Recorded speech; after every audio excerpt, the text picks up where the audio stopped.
Salut, c'est dans la poche, mais cette semaine, ça ne vous aura pas échappé, il fait plutôt frisqué. Nous, on est venu nous réchauffer à l'école du feu, à Beauf.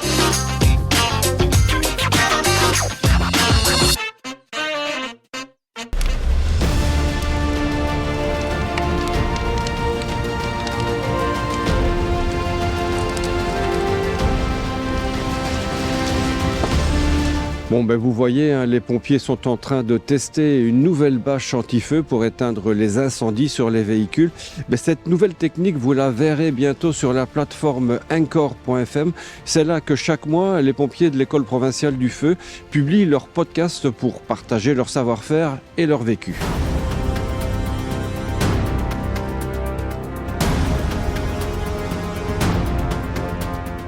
Bonjour à tous et bienvenue dans Derrière le masque, le premier podcast des pompiers belges.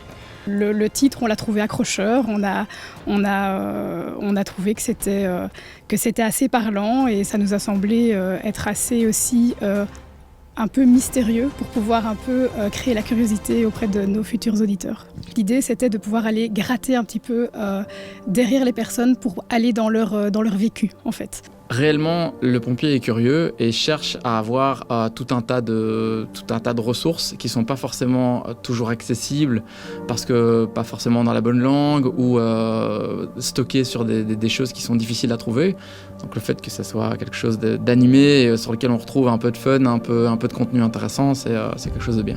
Alors ce format, ce qui est bien, c'est qu'il est court, il est ludique, vous pouvez l'écouter partout, en faisant la cuisine, en allant courir, etc. Et en même temps, vous apprenez plein de choses sur 15 à 30 minutes en fonction des thématiques qui sont travaillées. Donc voilà, tout ça fait que c'est vraiment quelque chose de très intéressant et c'est innovant en plus. Alors le thème de ce deuxième podcast, c'est la sauvegarde opérationnelle. Donc c'est un peu le sauvetage du pompier quand il se trouve en détresse au moment d'une intervention. Pratiquement 10 mètres de la sortie, j'ai collé. Donc en gros, il n'y avait plus d'air, l'aéré était vide, donc le couvre-face s'est collé sur mon visage. J'ai couru jusque dehors, je l'ai arraché et j'ai respiré à l'air libre. C'est très enrichissant parce que moi je ne suis pas pompier et ça me permet d'étoffer mes connaissances au niveau de la vie des pompiers, de découvrir ça sous un autre angle. On a un petit peu envisagé les sujets qu'on pourrait aborder et effectivement on se rend compte qu'on peut parler de beaucoup de choses, qu'il y a beaucoup de sujets qui éveillent la curiosité et qu'en fait on était entouré de pas mal de personnes, d'experts de terrain et qu'on avait envie de leur donner la parole. Donc on a pas mal d'idées pour la suite de la création des épisodes. Oui. On a notre régie ici au niveau de l'école provinciale du feu du Hainaut qui permet vraiment de tourner dans les meilleures conditions, que ce soit au niveau du son, au niveau du matériel, etc.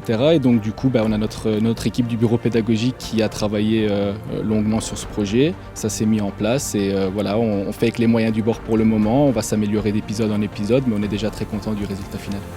Le feu est allumé, on va passer à table. Non, ce n'est pas un barbecue qui nous attend, mais une dégustation de bière et de chocolat dans le cadre du projet Interreg Similar. Et c'est au Centre provincial des métiers de l'hôtellerie à Saint-Guilain que ça se passe. C'est dans la poche avait rencontré Cédric de Taille il y a 5 ans. Il venait alors de créer sa propre chocolaterie à Elzel et depuis sa petite entreprise a pris du poids. Principalement via le webshop.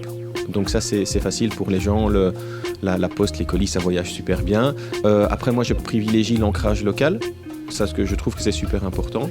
Mais voilà, ça grandit, le chocolat commence à se faire connaître un peu partout en Belgique, donc c'est chouette. Autre exemple de réussite, celle d'Antoine Malingré de la brasserie du Borinage. Eux, ils ont tout misé ou presque sur la com. Salut bio, salut belle. Allez, on vit dans le pays du premier brasseur mondial. Et donc, ce premier brasseur mondial a déjà pris beaucoup de place dans nos habitudes de consommation. Et donc, tu dois pouvoir faire ta place en étant créatif, en étant innovant, tant sur le produit que sur la manière dont tu vas amener ton produit sur le marché, quoi. Ouais. Ah bim bio, j'ai le goyer plus sec que l'huile de l'enfer. Une empire. Ma jument pour une empire. Aujourd'hui, Cédric et Antoine sont les invités du Centre d'excellence des métiers de l'hôtellerie à Saint-Guilain. Ils sont venus évoquer leur parcours à la table du projet Interreg Similar.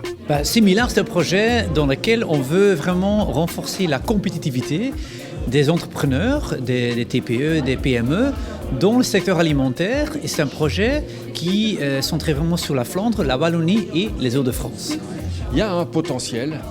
il y a tout à fait un gros potentiel parce que dans le secteur alimentaire, il y a beaucoup de produits emblématiques très intéressants qui sont très connus dans la région elle-même, mais qui parfois ne dépassent pas les frontières. Je pense que ce sont souvent des tout petits producteurs qui sont très, très mal connus ou très peu connus, ou localement très bien connus, mais pas au-delà. Et nous, on essaye, via l'apport de ce qu'on a comme, je dirais, comme potentiel pour essayer de développer leurs activités au niveau économique, au niveau marketing surtout, très important, au niveau de l'approche des cultures et des langues. Qui le flamand qui ne comprend rien au borin? Et oui, on l'oublie parfois, mais les métiers de bouche sont aussi des métiers de langue. Parce que si vous voulez exporter vos produits en Flandre, il faut parler le néerlandais, sinon ça n'ira pas. Et donc nous, on assure ce support-là, oui. Et pour briser la glace, rien de tel qu'un bon verre de bière. En fait, le verre que vous avez là, c'est le verre ou les verres de la brasserie Slaapmutske. C'est une brasserie, une microbrasserie à Gand. Et Slaapmutske, en fait, ça veut dire le bonnet de nuit. C'est une belle histoire parce qu'en fait, quand le brasseur pensait au nom de la bière, ils avaient un petit bébé. Et le bébé commençait à pleurer, etc. Et qu'est-ce qu'ils ont fait? Ils ont trempé la tétine du bébé dans la bière. Et apparemment, ça, évidemment, avec l'effet, le bébé a dormi immédiatement. Et donc, voilà, on s'est dit, voilà, ça c'était le nom définitif pour les bières de la brasserie Slaapmutske.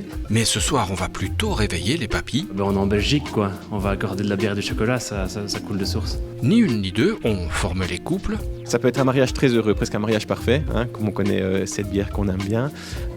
Parce que ce sont deux produits belges, typiquement belges, qui ont deux univers qui peuvent très très bien se compléter, se marier et faire découvrir à nos papis des univers extrêmement intéressants. Ici, j'ai pris une bière avec de la framboise qui est légèrement acidulée. Donc là, par exemple, la framboise que tu n'aurais pas mis dans un chocolat, tu peux l'amener avec une bière à la framboise, par exemple. Je dirais la saison voisin de la brasserie des légendes. Vous prenez mon chocolat de Madagascar qui a des petites notes acidulées, fruitées. Et donc vous avez d'un côté un chocolat qui est acide et de l'autre côté une bière qui est un peu plus amère. Et donc l'acidité va rencontrer l'amertume, se marier avec. Et tout d'un coup, vous allez avoir des notes du chocolat qui vont plus ressortir. Et puis vous reprenez un petit peu de bière et vous allez redécouvrir la saison voisin d'une autre manière. Et c'est peut-être ça la recette du succès, de l'audace, de l'imagination, un petit grain de folie, et comme on dit dans le borinage... Il y a toujours de la place pour la déwane. Voilà, c'est dans la poche, c'est terminé. L'incendie aussi. On se retrouve la semaine prochaine, et d'ici là, ne jouez pas avec le feu, ciao.